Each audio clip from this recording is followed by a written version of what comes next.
हर हर महादेव। जय सिया राम। जय हिंदू राष्ट्र। भारत माता की जय।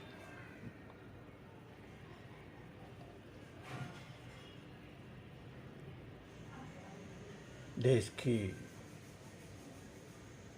परिस्थितियां लगभग सभी को ज्ञात है,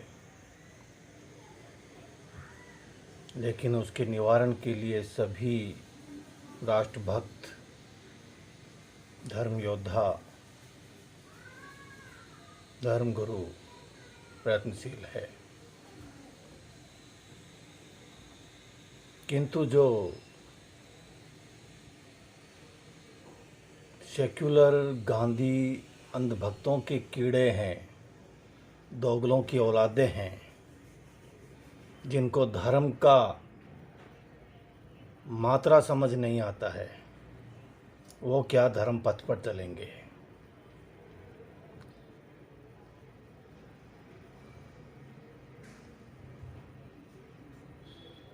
धर्म जब तक सुरक्षित नहीं है, राष्ट्र सुरक्षित हो ही नहीं सकता।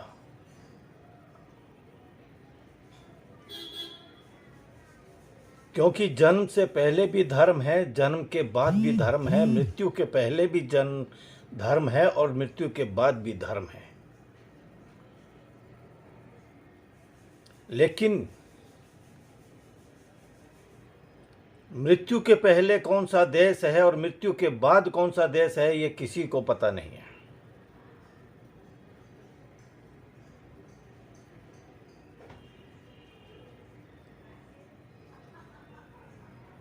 धर्म के हिसाब से मनुष्य का जन्म होता है, धर्म के हिसाब से ही मनुष्य के प्राण जाते हैं।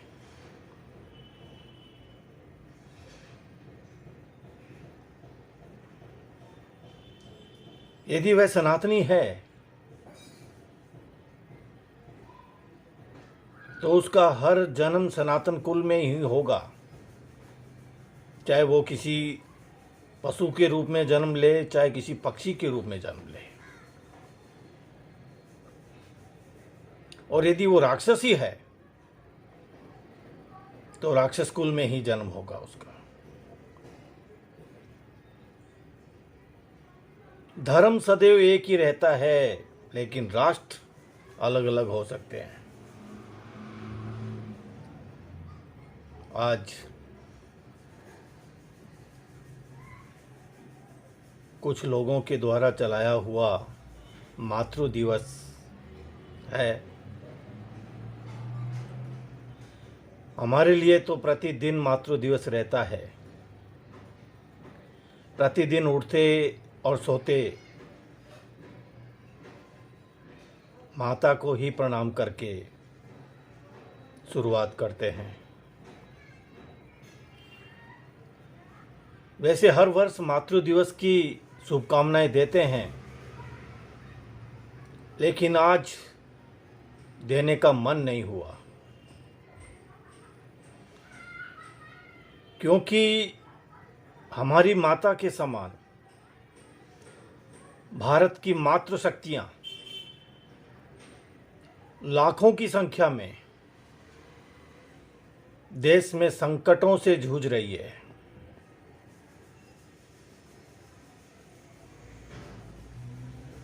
मौत का सामना कर रही है। और कितनी मातृशक्तियां इस लॉकडाउन के कारण, सरकार की नाकामियों के कारण भूखे प्यासे दिन निकाल रही है। और कितनी ही मातृशक्तियां एक समय भोजन करके दिन बिता रही है। मैं सरकार से आग्रह कर रहा हूं कि गरीब व मध्यम वर्ग के परिवारों को जहां जहां भी आपने पूर्ण लॉकडाउन लगा रखा है, वहां वहां पे उनके भोजन की, राशन की व्यवस्था करें। और देश के सभी पुलिस प्रशासनिक अधिकारी व कर्मचारियों से आग्रह कर रहा हूं कि किसी जरूरतमंद को, जो कोई कार्य से बाहर जा रहा हो, कोई राशन लेने जा रहा हो, कोई अपने माता पिता के लिए दवाई लेने जा रहा हो, कोई भी आवश्यक कार्य के लिए जा रहा हो, उस पे डंडे बरसाने से पहले उसे एक बार पूछ लेवें। यदि उसमें इंसानियत का अंश है, यदि राक्षस की औलाद है तो उसे बोल के कोई मतलब नहीं है। यदि इंसानियत का अंश है, उसके अंदर मानवता का, उसके अंदर प्राण है, तो कोई पुलिस वाला ऐसे नहीं करेगा। और यथासंभव जो भी पुलिस प्रशासनिक अधिकारी है, सक्षम है, साधन है, तो गरीब परिवारों के लिए, गरीब लोगों के लिए कुछ व्यवस्था करें। क्योंकि आपके नेटवर्क में सभी करोड़पति, लखपति, अरबपति रहते हैं और किसी को भी बोल करके आप व्यवस्था आयोजित करवा सकते हैं। जय सिया राम।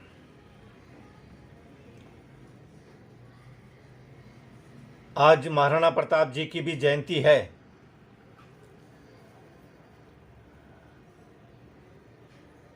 वैसे तो जेठ सुदी तीज की जयंती होती है उनकी, लेकिन तारीख के हिसाब से 9 मई आज उनकी जन्म जयंती है।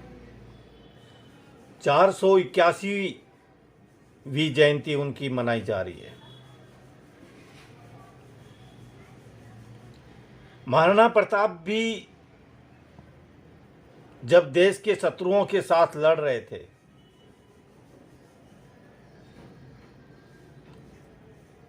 तो सिर्फ वे अपने देश के लिए नहीं लड़ रहे थे, वे धर्म के लिए और मातृभूमि के लिए लड़ रहे थे। और सिर्फ अपने लिए नहीं, संपूर्ण सनातन समाज के लिए लड़ रहे थे। आज पुनः ऐसे योद्धाओं की आवश्यकता आन पड़ी है। योद्धा तो भारत में लाखों नहीं करोड़ों में मिल जाएंगे, लेकिन वह योद्धा किस काम के जो सिर्फ अपने क्षेत्र तक लड़े,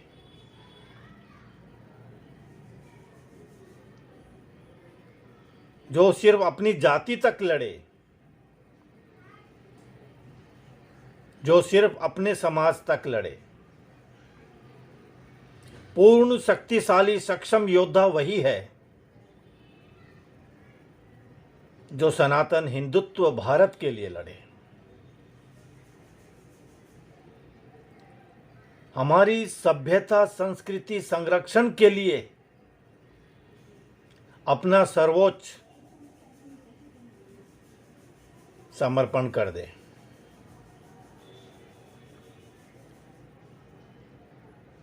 बंगाल में एक सप्ताह पश्चात भी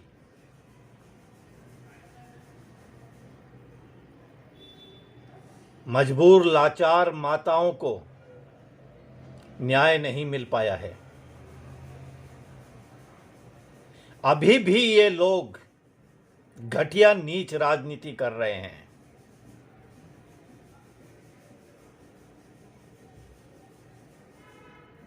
वो उसकी सरकार गिराने की कोशिश कर रहे हैं, वह उसकी सरकार गिराने की कोशिश कर रहे हैं। और पीसा जा रहा है तो मध्यम वर्ग, गरीब वर्ग, आम आदमी।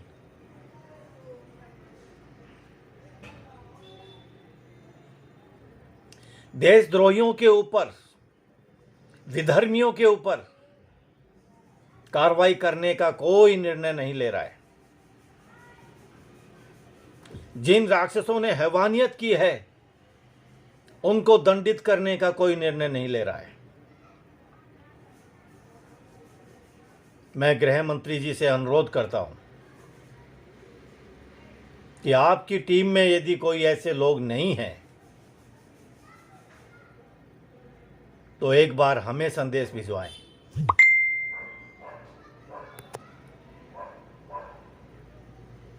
हमें परामर्श के रूप में आप सिर्फ 100 दिन ले लीजिए।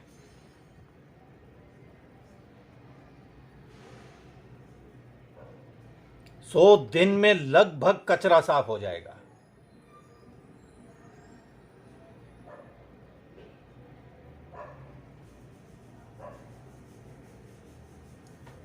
या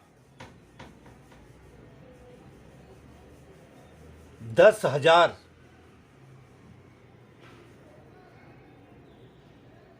कमांडो हमारे नेतृत्व में दीजिए।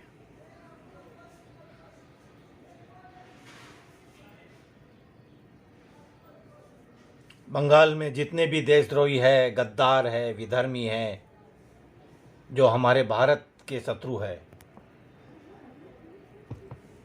उन सब को चुन चुन के खदेड़ दिया जाएगा।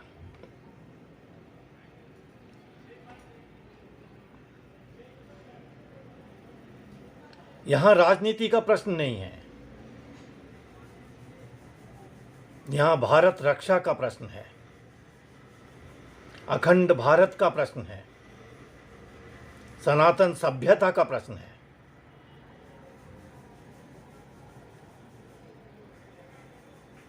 राजनीति करनी होती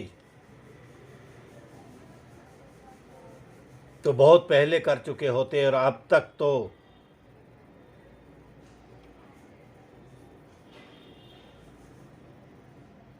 पता नहीं क्या क्या हो जाता।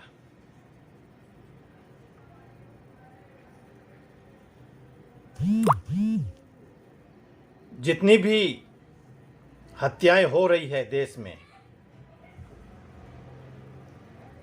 चाहे वह बंगाल में हो रही है, चाहे वह कोरोना के कारण हो रही है, चाहे किसी अन्य प्रदेश में हो रही है, चाहे लॉकडाउन के कारण किसी परिवार का भूख के कारण, मजबूरी लाचारी के कारण मौत हो रही है, वह सब किसकी जवाबदारी है? किसके कारण हो रहा है? जितने भी लोग देख रहे हैं उन सब के लिए ये प्रश्न छोड़ता हूं कि इन मौतों का जवाबदार कौन है? और समय रहते सही निर्णय लिए जाते तो क्या ये मौतें होती? समय रहते यदि देश की चिकित्सा व्यवस्था को सुधारा जाता तो क्या अस्पतालों में इतनी मौतें होती? समय रहते यदि देश के पर्यावरण को सुदृढ़ बनाया जाता, गौ हत्याएं बंद की जाती, आयुर्वेदिक औषधालयों की हर नगर, हर जिलों में स्थापना की जाती, तो क्या यह महामारी इतना बड़ा रूप लेती?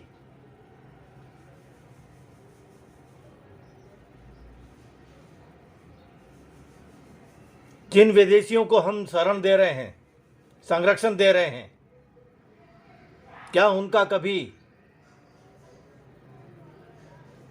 लक्ष्य जानने का कोशिश किया, प्रयास किया? देश में जितने मिलावट के धंधे हो रहे हैं, चाहे वह फल है, चाहे वह ड्राई फ्रूट है, चाहे वह सब्जियां हैं, चाहे वह दूध है, चाहे अन्य खाने की जो वस्तुएं हैं, जिनके माध्यम से हमारे भारत की जड़ों को खोखला किया जा रहा है, क्या यह स्वास्थ्य विभाग का कार्य नहीं है?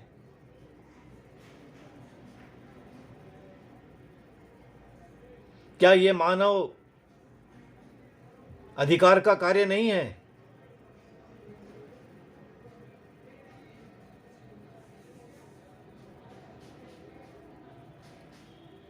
इस विषय पे यदि चलेंगे तो बहुत लंबा विषय हो जाएगा। संक्षेप में मेरा कहने का तात्पर्य है कि सरकार सिर्फ और सिर्फ राजनीति कर रही है। अपनी सत्ता के लिए सारे खेल खेले जा रहे हैं।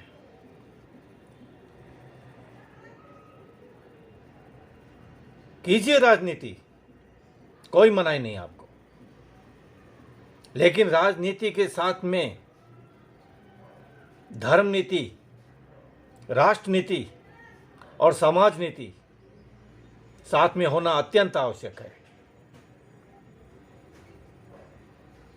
जब भी धर्म पर कोई आघात हो, राष्ट्र पे कोई उंगली उठाए या कोई आघात प्रतिघात, जब भी कोई राष्ट्र के समाज का कोई खंडन हो, तो देश के राजनेताओं को, राज्य के राजनेताओं को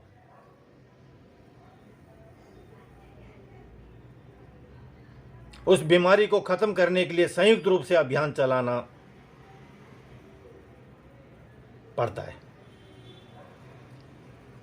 लेकिन जो सिर्फ सत्ता लोलुपता के लिए कुर्सियों पे बैठे हैं और वे समाज का, राष्ट्र का, धर्म का कार्य इसलिए नहीं कर रहे हैं कि उनकी कुर्सी ना चली जाए। विधर्मियों के द्वारा, देशद्रोहियों के द्वारा जो उनको करोड़ों के बंडल पैक दिए जाते हैं, वह उनसे ना छूट जाए। ये देश के लिए दुर्भाग्यपूर्ण है।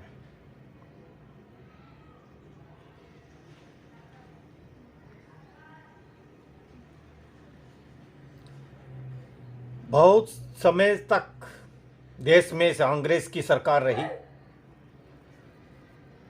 मिलावटी सरकारें रही। देश के संत समाज ने, राष्ट्रभक्तों ने जो भरोसा भाजपा पे किया था, उस पे वह 0/0 साबित हुई है। या यूं कहे कि 100 में 0।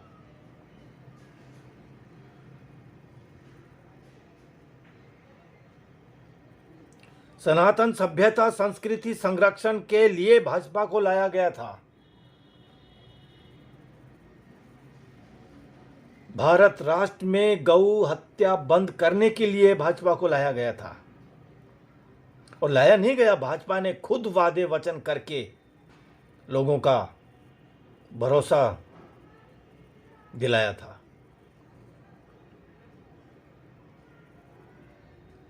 देश की सभी पवित्र नदियों के किनारे से कारखाने, बूचड़खाने, फैक्ट्री, मिल आदि हटाने का वचन दिया था।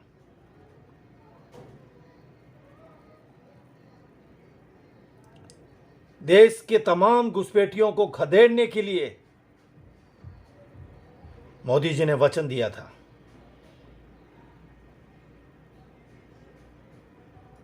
किंतु इन 7 सालों में करोड़ों की संख्या में घुसपैठी आए हैं, लाखों की संख्या में रोहिंग्या घुसपैठी आए हैं। और बंगाल, असम, केरला जैसे प्रदेशों में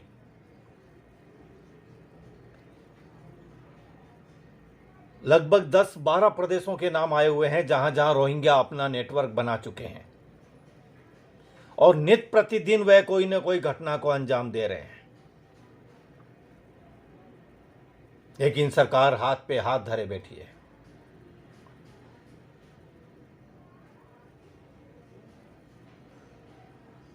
ऐसी सरकार इस देश को, भारत को नहीं चाहिए। भारत के समस्त सनातनी योद्धा सेक्युलर सरकार का विरोध करती है, बहिष्कार करती है।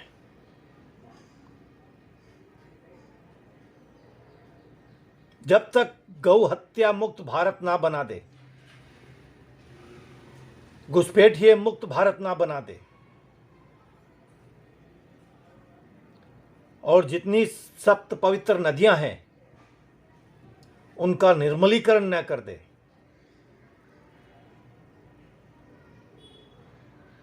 ये सनातनी सरकार नहीं हो सकती।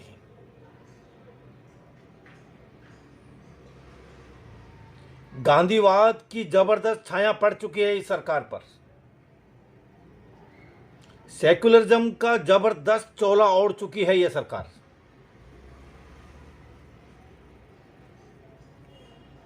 यदि ये सही में राष्ट्रवादी सरकार होती, सनातनी सरकार होती, तो बंगाल में जो हादसे घटनाएं हो रहे थे उन्हें रोकने के लिए इतना समय नहीं लगता।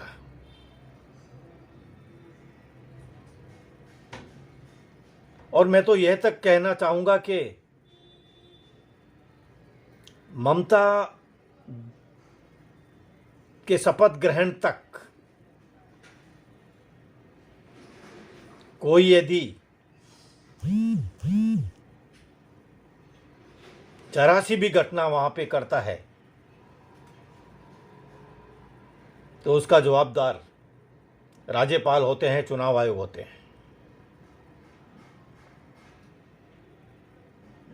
शपथ ग्रहण के पहले तक वहां से जो व्यवस्था इन्होंने लगाई थी अर्धसैनिक बलों की, सीआरपीएफ की, वह नहीं हटाते।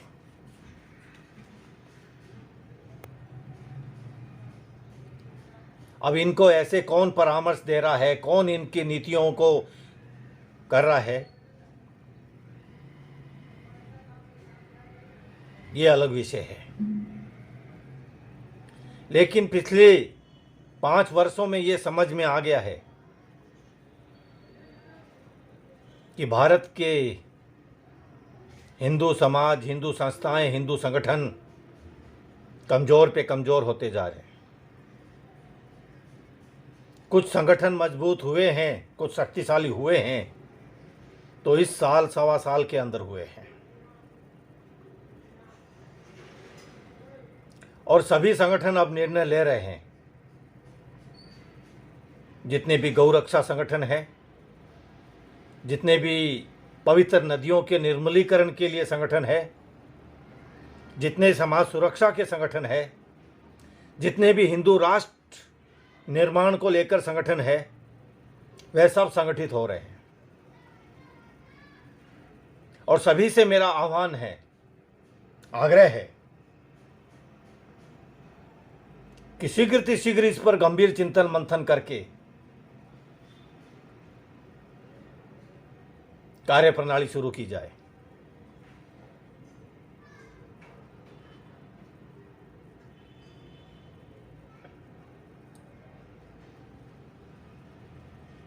देश में कुछ राज्यों में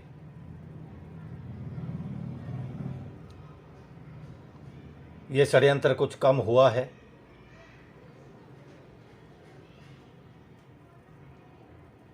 कुछ जगह से सूचनाएं आ रही है कि 5G की रेंज भी अब कम हुई है, क्योंकि सरकार की आंखें शायद कुछ खुलने लगी है, ट्यूबलाइट जलने लगी है।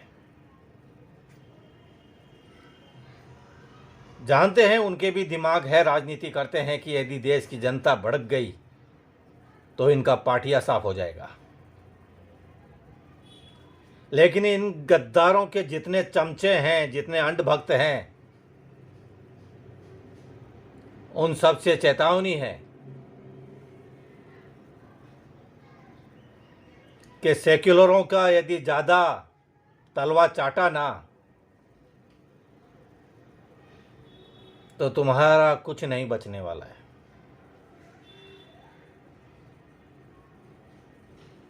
यदि अपने धर्म के प्रति,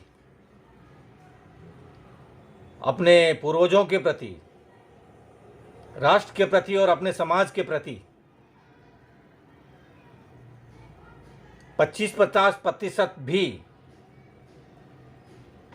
चिंतन है तो पहले अपना धर्म देखें, अपना राष्ट्र देखें। यदि पार्टियां इस समय तुम लोगों की इच्छाएं पूरी करती होंगी, घर का राशन पहुंचाती होगी और भी खर्चे पूरे करती होगी, किंतु जब उनका काम निकल जाएगा तो सबसे पहले तुम लोगों का ही सफाया होगा।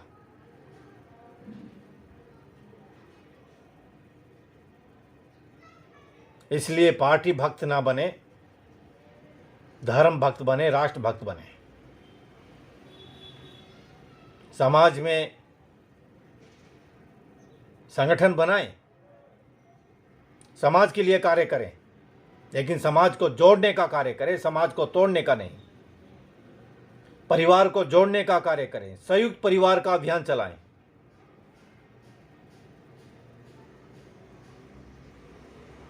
देश में प्रतिदिन हजारों लोगों की मौत हो रही है, निर्दोष लोगों की मौत हो रही है, और हरामखोर गिद्दड़ पिल्ले पार्टी पार्टी कर रहे हैं। ऐसे हरामखोरों के कारण ही देश संकट में है। ऐसे गद्दारों का पहले सफाया होना जरूरी है, जो धर्म और राष्ट्र के पहले पार्टी पार्टी करते हैं। जो पार्टियां धर्म के लिए समर्पित नहीं है, राष्ट्र के लिए समर्पित नहीं है, वो तुम्हारे लिए क्या समर्पित होगी।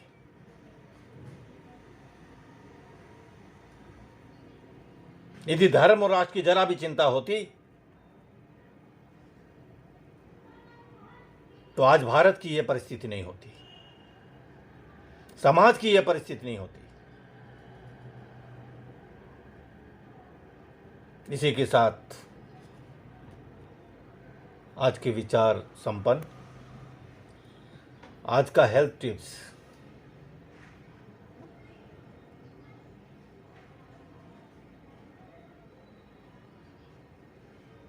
गर्मी का समय चल रहा है और बहुत सी जगह आंधी और लूएं भी चल रही है, और ऐसे समय में हमारा शरीर का पानी का जो लेवल है वह कम नहीं होना चाहिए। तो दिन में कम से कम 3 लीटर पानी हमारे शरीर में अवश्य जाए, ये प्रयास हो। और ऐसे समय में छाछ, लस्सी, मट्ठा, नारियल पानी, तरबूज और खरबूजे का रस, खरबूजे का पना, राबड़ी, नींबू पानी, पुदीने का रस आदि प्रयोग में लें।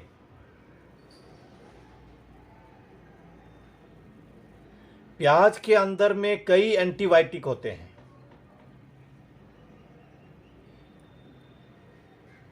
पानी की कमी शरीर में पूरी करते हैं, कमी यदि होती है तो उसको पूरी करते हैं। लू और आंधी के कारण भी हमारे को बचाते हैं। तो प्रतिदिन एक व्यक्ति एक प्याज अवश्य खाए। दोनों समय ले तो दोनों समय ले सकते हैं, प्याज की सब्जी बना के ले सकते हैं, भुर्जी बना के ले सकते हैं, या कच्चा प्याज भी उपयोग में कर सकते हैं। तो ये हमारे गर्मी से बचाने का एक महत्वपूर्ण साधन है। पहले के समय में लोग ज़्यादातर जब पानी का साधन नहीं होता था तो प्याज का उपयोग करते थे, रोटी के साथ सिर्फ प्याज लेते थे। पानी का 2-4 घूंट ले लिया, प्याज का प्रयोग करते थे। तो इससे पानी की भी पूर्ति होती थी और गर्मी से भी बचाव होता था। इसी के साथ हर हर महादेव, जय सिया राम, जय हिंदू राष्ट्र, भारत माता की जय।